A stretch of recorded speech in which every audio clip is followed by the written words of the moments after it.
Namaste. Dzień dobry. Ciao. Konnichiwa. Bonjour. Hola. Good morning, good morning, good morning. It's Ken at 10. How was your weekend? Hope you had a good one. If you haven't been here before, then welcome. Thanks for coming. If you're coming back, thanks so much for joining us yet again. This is Ken at 10, where we talk all things property. We're estate agents based in southwest London, SW16 to be precise, which is Norbury, and we're situated smack bang between Streatham to the north and Croydon to the south. How are you today? I hope you had a nice weekend. The weather here locally, by the way, is sunny. We actually had some sun yesterday. It was like, really? Sunshine? What's that? Apparently, if you're somewhere from the Midlands or up north, you had a better than average summer. But down south here, it's been extraordinarily a bit miserable, really, to be honest. Not enough sunshine for us, but there we are. So going over today's property news, a few things to tell you about both locally and nationally.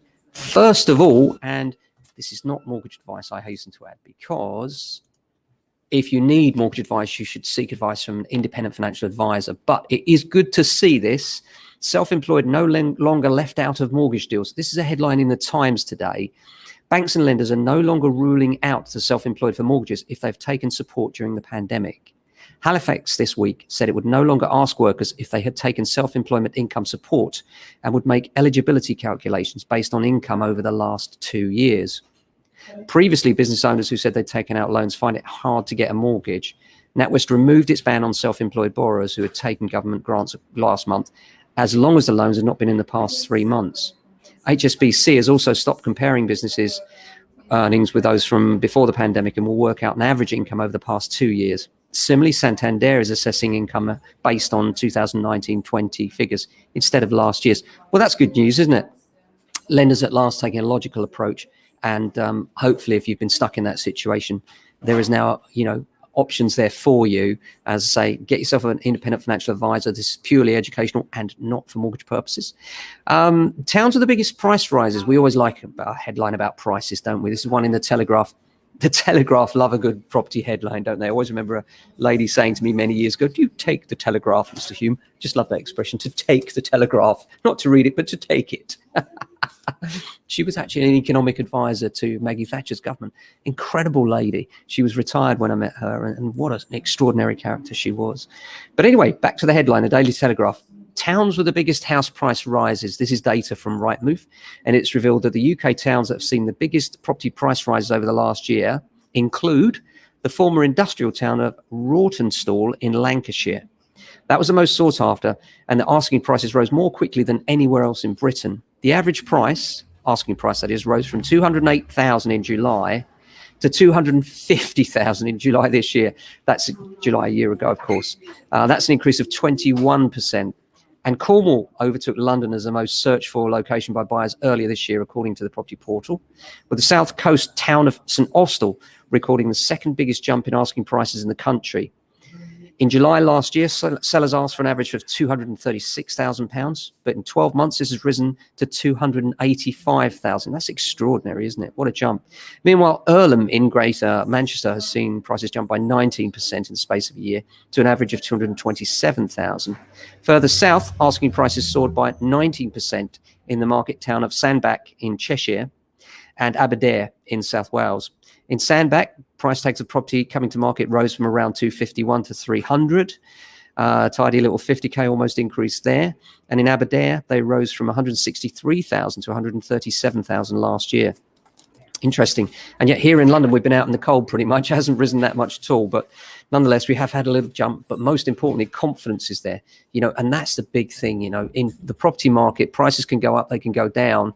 But what you really want is confidence there so that people can comfortably move from where they are to where they want to be.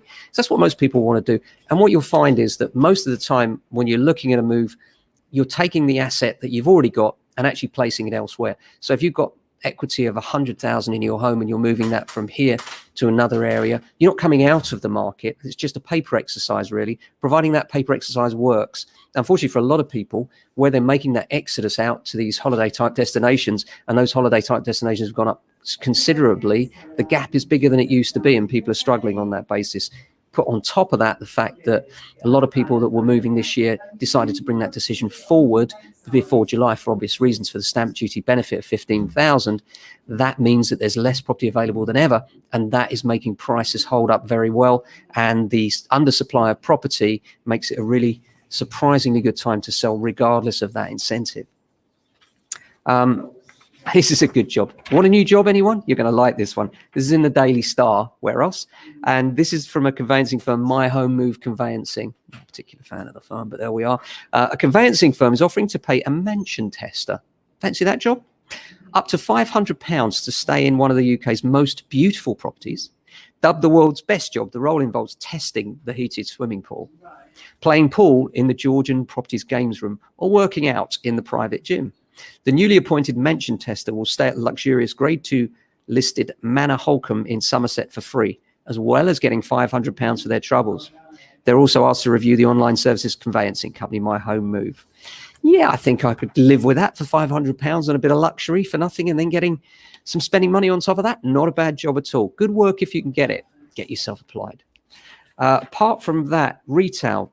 Noticed a headline that caught my eye today in, where is this one? This is in BBC News. Almost 50 shops a day disappearing. 50 shops every day. More than 8,700 retail stores closed in British high streets and retail parks the first half of this year, research suggests. That is an average of nearly 50 outlets a day as the pandemic and changing shopping habits continue to hit many towns and city centres. But despite some high-profile retail failures, the number of closures has fallen compared with a year earlier.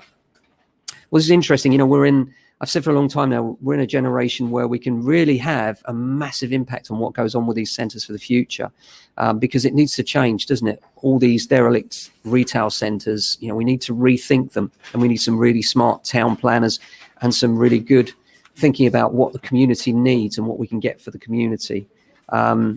Coming to a Residents Association meeting where we do that sort of thing later on. I'll tell you about that in a minute, just some local news. Lloyds Bank, this is an interesting one. The Bank of Scotland, now Lloyds, is defending itself against a claim from 150 homeowners. They took out a shared appreciation mortgage. They agreed with the bank in the late 90s, loans that were fundamentally unsuitable, inverted commas, for consumers and inherently unfair under the terms of Consumer Credit Act. The mortgages received a percentage of the equity growth when the property was sold. However, the claimants argue the percentage of equity taken was grossly excessive, and the products have trapped them in their homes until their deaths. This is interesting. Why did they take them out in the first place? Presumably there's some special circumstances that have led them to do that. And presumably they must have been written into their terms. So I'm intrigued about that one. Interested to see more. There's an article today in the Daily Express about house prices rising. The Express and the Mail, there's always a headline about house price shock, isn't there? And today they're saying that house prices could surge by 30% in the next 10 years. Well, that's not a surprise to me, but this is actually research from Compare the Market. Those meerkats are doing their work, and they're saying that according to ONS data from 1992 to 2020, combined with a local forecasting model to come up with the figures, it found that prices in central London could grow by 33% in the next 10 years. This would make the average house price in the capital 619,000 by 2031, compared with 465,000 now. The average UK price currently sits at 248,000, but this could increase to 323,000. The research also found that house prices are likely to continue increasing till 2040. It looked at the average age of first-time buyers too, dating back, and the average age of first-time buyers is currently 35 and is likely to increase to 37. It's awful, isn't it, when young people can't get on the ladder at all? It really is. I mean, the bank of mum and dad is becoming the most significant thing for people, and so many people now are in the rental market. It's really frustrating. Grenfell's behind me. You may wonder why. It's in the news again. I mean, it seems only yesterday, doesn't it? 70 people lost their lives on that day, and another 2 people a day later. The most shocking property tragedy of my lifetime, and really, really bad news. The building is going to come down by the looks of things, and that's because of safety of buildings around it. And the question now is around what's going to happen subsequently. And the headline is in BBC News. It says, relatives of those who died in the Grenfell fire say they're disgusted and disappointed. They've not even been consulted after experts said the building should be taken down. I can't believe they didn't even consult the people, all those people that lost their lives.